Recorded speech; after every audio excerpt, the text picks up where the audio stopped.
think this challenge is the hardest challenge I've done yet. It's also nerve-wracking.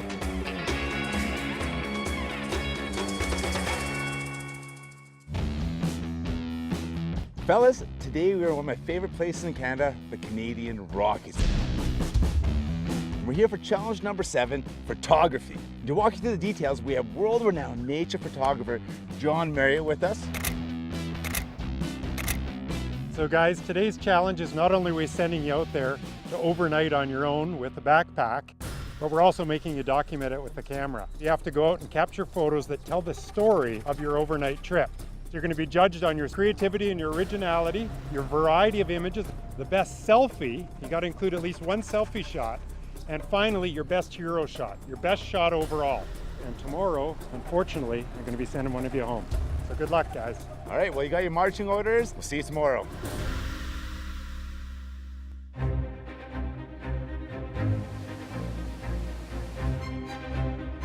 They're really going to have to go off and explore. They've got to go in and cover a lot of terrain and making sure they get as much stuff as they can so they can have the best 10 images.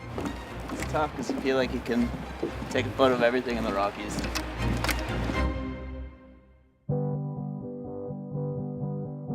I think this challenge is the hardest challenge I've done yet. The only photos I've ever really taken in life are from my iPhone. As far as training with photography goes, I don't have any, but it's really exciting. It's also nerve-wracking because this could be the deal breaker for me.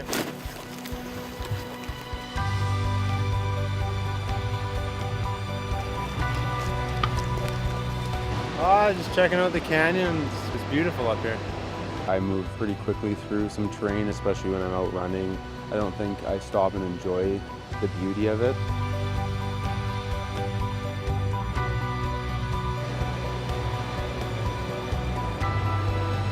I've never done any photography, so just being out here in a place I've never been, doing something I've never done is really cool.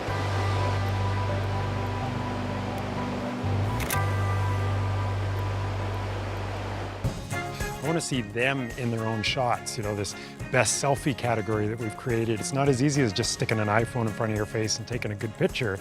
I do want to see sort of their artistic side as well as a bit of their personality shining through in these photos.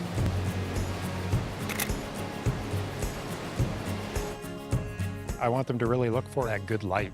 So really try and search out, you know, the right reflections and shadows and all that kind of thing, and look for where that light is golden. I was just thinking that this would be an ideal for sunset, just because we have that nice vista of mountains. We have this fast-moving water down here. We'll move forward about 1,000 meters. If we find nothing, we're back here.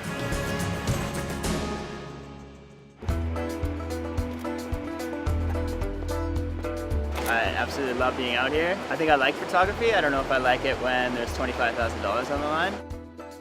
I think this will be a good base camp. Maybe get on exploring and get some epic photos.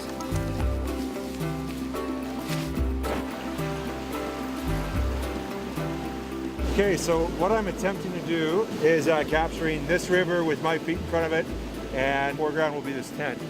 So it may not be an award-winning shot, but it'll be a cool one for sure. And I would title this My Office.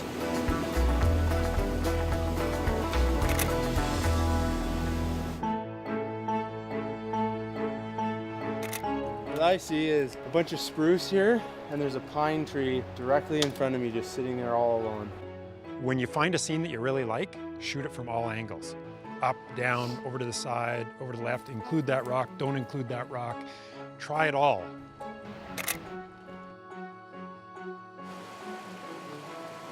I'm really hoping to see some creativity from them and some originality. You know, whether it's motion blurs or just anything outside of the ordinary. I don't just want to see flowers and mountains and rivers.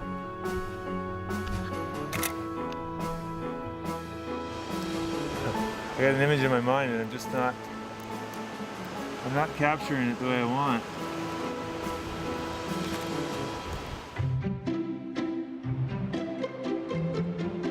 Big factor for me is I love taking photos, but at the same time you gotta put your camera down and just enjoy this view. Like, it's peaks for days, and sometimes I think photos don't do justice for some of this beauty out here.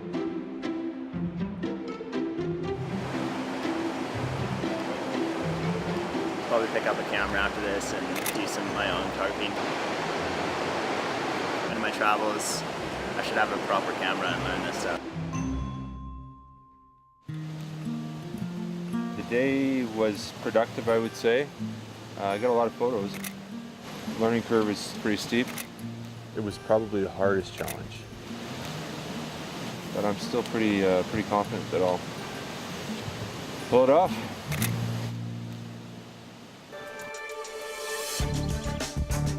Gentlemen, that wraps up Challenge 7 photography. John has had time to go through the photos and he'll go over that now with you. So guys, I'll be perfectly honest, when I came into this, I wasn't expecting much from you guys. I was extremely impressed with what you guys came up with. Aaron's hero shot was overlooking the river valley with some beautiful alpenglow peaks up above. It was a really nice overall image. But I actually thought some of his other shots that told a story around the campfire and him hiking off across the bridge were more interesting shots that actually told more of the story overall. So Devin's hero shot was actually really interesting. This beautiful little green tree in amongst all these straight up and down, differently textured tree trunks. It was a good shot, but it wasn't my favorite of all of his shots or of all the shots in the competition in general. Josh's hero shot was one of the best of the entire competition. In fact, it was one of my favorites. His tent lit up from inside, but in the foreground, he had this grass that he had lit up with his red headlamp. And it was just a fantastically inventive and creative shot, just superb. And he didn't have a weak image amongst the 10. It was some stunning stuff. It made my job a lot harder, but one of you guys has to go home and I'm gonna pass it over to Ricky. Thanks, John. In second place, we have Aaron. And in first place, we have Josh.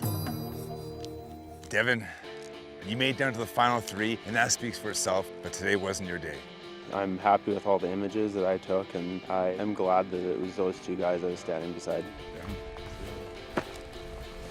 The experience was awesome, but at the end of the day, it's the friendships that hopefully we'll have for many years down the road.